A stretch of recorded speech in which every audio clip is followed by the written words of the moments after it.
বন্ধুরা দারুণ টেস্ট হয়েছে। আজকের রেসিপি বানিয়ে ফেললাম বেগুন বড়ি মোরলা মাছ দিয়ে টক।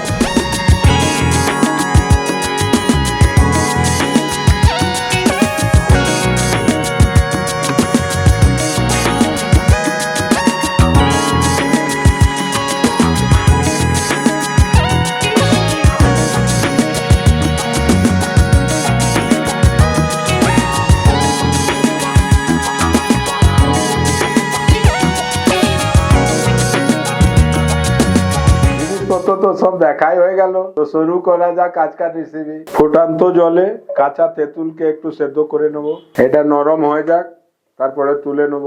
আজকে আমি কিছুটা কাঁচা তেঁতুল দেবো, কিছুটা পাকা তেঁতুল। তা কাঁচা তেঁতুলটা সেদ্ধ হয়ে নরম হয়ে গেছে, জল থেকে বাইর করে নিচ্ছি, ঠান্ডা হলে চটকে নেব। তেঁতুল সেদ্ধ করে ওই কড়াতেই তেল দিয়ে দিলাম, যেটা আমার ভাজার কাজ আছে। এবার আমি সবজিগুলোকে হালকা করে ভেজে নেব। আগে বেগুনটা ভেজে নেব। বেগুনটা হালকা করে ভাজা হয়ে গেল, এবার এটাকে আমি তুলে নেব, খুব বেশি পুড়াবো না। এরই মধ্যে মূলো রাঙা আলু দিয়ে হালকা করে ভেজে নেব, একটু সেদ্ধ হলে নামিয়ে দেবো। মূলো রাঙা আলু যেমন তেলে ভাজবেন সেদ্ধর মতন তুলবেন, খুব বেশি গাটা কড়া করবেন না, নাহলে টকটা খুব ভালো লাগবে না খেতে। খুব জোর আছে বড়িটা দেবেন না, হালকা তেলে আমি বড়িটাকে 1-2 মিনিট ভালো করে ভেজে নেব, আর এটাকে জলের মধ্যে রাখবো বড়িটা।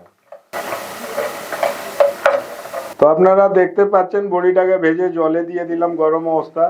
তা বড়িটা খুব সুন্দর সফট হয়ে যাবে, আর যদি মশলার সাথে চিনি পড়বে দিলে বড়িটা আপনার শক্ত শক্ত লাগবে।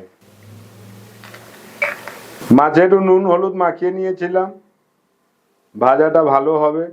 এবার আমি মাছটাকেও ভেজে নিচ্ছি, একবারে না হলে দুবারে ভাজবো। এরকম ভাজা হয়ে গেলে এটাকে আমি তুলে নেব। আমি দুবারে মাছটা দিয়ে ভাজছি। ফোড়নের জন্য 30 থেকে 35 গ্রাম তেল দিয়ে দিলাম। তা আপনার যেরকম আনাজ থাকবে সেরকমই তেল দেবেন। তেল গরম হওয়ার পর শুকনো লঙ্কা দিয়ে দিলাম, এরই মধ্যে 5 ফোড়ন কালো সরষে দিয়ে দিলাম। ফোড়ন লাল হয়ে গেছে, কুমড়োটা ভাজিনি, আমি ফোড়নেই দিয়ে দেবো, আর একে 1-2 মিনিট সেদ্ধ করার মতন ভেজে নেব। ঝালের জন্য 1-2 কাঁচা লঙ্কা দিয়ে দিলাম।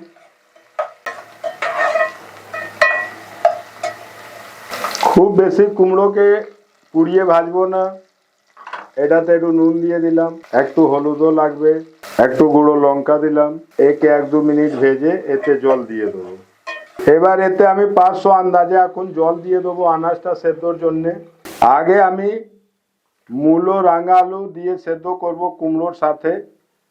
আমার 10 মিনিট সিদ্ধ হোক, তারপরে অন্য আনাজপাতি তেঁতুল দেবো। এটা আমার খুব সুন্দর নরম হয়ে গেছে।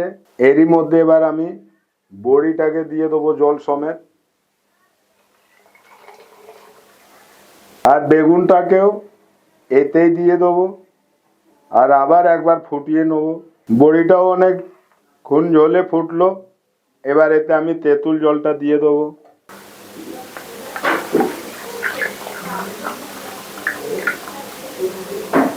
এতে কাঁচা তেঁতুল পাকা তেঁতুল একসাথে মিশিয়ে নিলাম, আর চটকে ভালো করে ছেঁকে এতে রসটা দিয়ে দিচ্ছি। মরলা মাছের যে টক হয় তা সাউথ ইন্ডিয়ানে যেটা সামার হয় ভেজ দিয়ে, এটাতে মরলা মাছ দিয়ে টক দিয়ে হয়। তা আমি পুরো সাদা জলে আনাজটাকে সবই খুব ভালো করে সেদ্ধ করে নিলাম, এটা খুব সফট হয়ে গেছে। আগে চিনি দিলে আনাজগুলো সেদ্ধ হবে না ভালো করে। এবার এতে আমি 200-250 গ্রাম আন্দাজে চিনি দিয়ে দিলাম, আর এরই মধ্যে ভাজা মরলা মাছটাকেও দিয়ে দিলাম। এটাকে আবার আমি 10 মিনিট ফুটাবো, তারপরে টক মিষ্টিটা দেখে আমি নামাবো। একে যা দেবার সবই দিয়ে দিলাম। এবার সরষে বাটার কাঁচা লঙ্কা একটু জল দিয়ে দিলাম, আর এরই মধ্যে যেটা গাঢ় হবে সেটা একটু কর্নফ্লাওয়ার গুঁড়ো গুলে রেখেছি, এটা একটু দিয়ে দিলাম।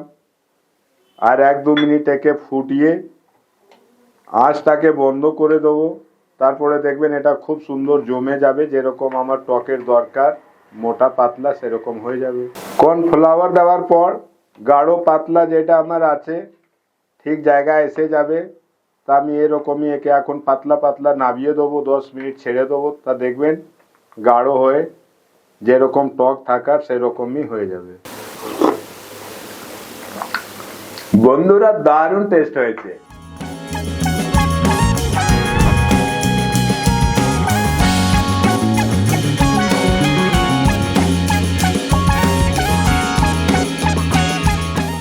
বন্ধুরা আমার রেসিপি আপনাদের ভালো লেগে থাকে তা আমাকে সাপোর্ট করুন আর দেখতে থাকুন হেলদি ক্যাটারার্স। খান হেলদি, থাকুন হেলদি।